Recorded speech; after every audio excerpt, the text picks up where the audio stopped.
नमस्ते दोस्तों, स्वागत है आपका हमारे चैनल पर। आज हम चर्चा करेंगे भगवद गीता के अध्याय 13 श्लोक 4 के बारे में। इस श्लोक में आत्मा और शरीर के संबंध को समझाया गया है। चलिए इस महत्वपूर्ण गीता के ज्ञान को समझते हैं, और अगर आपको हमारा कंटेंट पसंद आए तो कृपया लाइक और सब्सक्राइब करें। इदं शरीरं कौन्तेय क्षेत्रं इति अभिधीयते, एतद्यो वेत्ति तं प्राहुः क्षेत्रज्ञ इति तद्विदः। हे कौन्तेयो, यह शरीर क्षेत्र कहलाता है, और जो व्यक्ति इसे जानता है वह क्षेत्रज्ञ कहलाता है।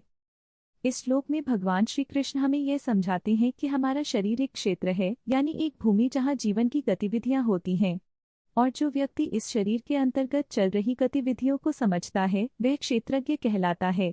इस ज्ञान के माध्यम से हमें यह समझना है कि हम सिर्फ हमारे शरीर नहीं हैं, बल्कि एक आत्मा है जो इस शरीर के माध्यम से अनुभव कर रही है। जब हम इस सच्चाई को समझ लेते हैं तब हम जीवन की वास्तविकता को पहचान सकते हैं और अपने कार्यों को सही दिशा में ले जा सकते हैं। एक बार की बात है, एक छोटे से गांव में रामू नाम का एक युवक रहता था। वह बहुत मेहनती और ईमानदार था, परंतु उसके पास बहुत कम साधन थे। एक दिन गांव में एक बड़ा मेले का आयोजन हुआ।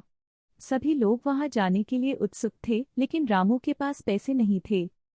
रामू ने सोचा, अगर मैं अपने हृदय की आवाज सुनूं तो शायद मुझे कोई रास्ता मिल जाएगा। तभी उसकी दादी ने कहा, बेटा याद रखो, यह शरीर केवल एक साधन है, आत्मा उससे परे है।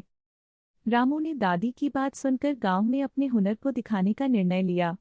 उसने अपने हाथों से बने कुछ खूबसूरत खिलौने बनाए और मेले में बेचने चला गया। सभी ने उसके खिलौनों को पसंद किया और धीरे धीरे उसने बहुत सारे पैसे कमाए। उसने समझा कि उसके शरीर का उपयोग सिर्फ भौतिक वस्तुओं के लिए नहीं, बल्कि आत्मा के विकास के लिए भी किया जा सकता है। उसने अपनी दादी से कहा, दादी आपने सही कहा, यह शरीर सिर्फ एक खेत है और मैंने इसे सही तरीके से उपयोग किया। उसकी दादी मुस्कुराई और बोली, बिल्कुल बेटा, जब हम अपनी आत्मा की पहचान करते हैं तब हम सही रास्ते पर आगे बढ़ते हैं। इस तरह रामू ने अपने ज्ञान और मेहनत से कठिनाई को पार किया। तो दोस्तों, इस कहानी से हमें यह सीखने को मिलता है कि हमें हमेशा अपने भीतर की आत्मा की पहचान करनी चाहिए।